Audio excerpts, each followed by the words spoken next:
Ekiwandiiko kino ekigedde okusaasaanira emitimbagano kiraga nti omukulembeze w'eggwanga Yoweri Kaguta Museveni ng'akozesa obuyinza obumuweebwa ssemateeka asonyiye abamu ku bawagizi ba NUP abaali bakwatibwa abawerera ddala 19 okuli Olivia Lutaya, Sseggujja Rashid, Rugumayo Robert, Matovu Abdul, Mwanga Joseph n'abalala abadde bamaze ebbanga lya myaka 4 mu nkomyo nga bawena ennemba n'emisango egyabaggulwako omwali okulya mu nsi yaabwe olukwe, okusangibwa n'ebintu ebirina okubeera eby'abannamagye era badde bamaze ebbanga nga bawozesebwa mu kkooti y'amagye e Makindye.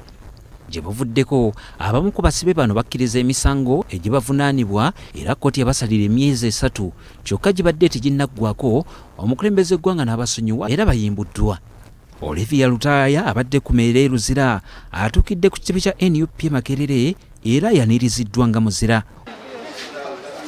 Ono atubuulidde byayiseemu. Ebweru zibadde baagala okunkwata nze bantwale, simanyi bannange oba kiri kitya, naye nze ng'omu Katonda asobodde okunnyamba era piki ya munnange emu tugireseeyo nga bagiggyeemu omukka. Nebaza Katonda nti basobodde okunzijjawo. Nebaza Pulezidenti waffe omulungi Kyagulanyi Ssentamu Robert, ekitebe kyaffe ekya NUP.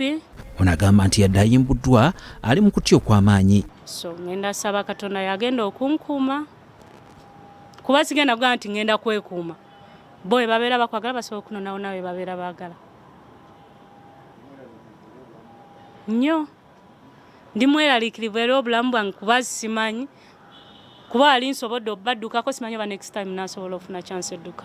Atukakasizza nti okutiisibwatiisibwa okutuusa okuyimbulwa kubadde tekugambika. Naye ffe ekituufu tukimanyi munda waffe era nabo ekituufu kubeera nabo baatugambanga tukimanyi temulina misango naye tetulina kyakola kyabakolera.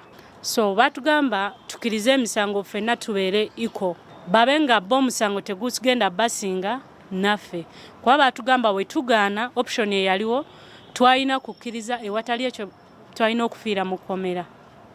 Ssaabawandiisi wa NUP David Lewis Lubongoya atutegeezezza nti ekibiina tebalina buzibu n'abantu abayimbuddwa. Banange leero tuli basanyufu nti munnaffe ono tuli wano naye olunaku lwa leero. Olivia Lutaya abadde asymbolizinga abasibe abalala abasinga oba oliawo okuba nti ye mukyala ate yakwatibwa n'abasajja bonna abalala. Nga bwe tuze tubagamba nti bano abantu tebalina musango gonna gwe bazza gwe baakola. Regime ya Museveni yagezaako ebbanga lyonna ebadde egezaako kulaba butya bwe bata ng'ekimanyi tebalina musango naye nga bagamba tubatadde tutya okwejjako obuswavu. Atubuulidde nti bakwongera okutuuza akazito ku gavumenti ne ku bantu baabwe abatamanyiddwa ku mayitire. Mpozi n'ensonga endala gye twategeerako nti engeri gye twabatwala mu ICC ate bakimanyi bulungi nnyo nti obujulizi bw'abantu nga bano political prisoners bukulu nnyo. Kakati nga baagala bano be-implicating bagambe nti emisango twagikola. Kyova n'ekiwandiiko General Museveni kyafulumiza ataddeko nti bano bakkiriza emisango gy'okulyamu nsi olukwe n'okusangibwa n'ebyokulwanyisa.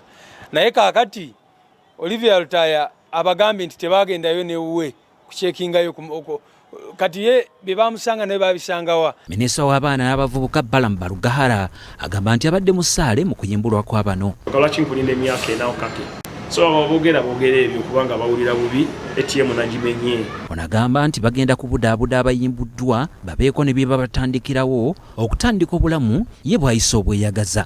PDM mu muluka gyammwe waliyo akasente kagabwa miliyoni mutandika okukola business mere serious. Kyankwanze nedda nze saagala genda kyankwanze kati simanyi oba bannange bo babatutte. Joseph Seruwoza, BBS Terefayina.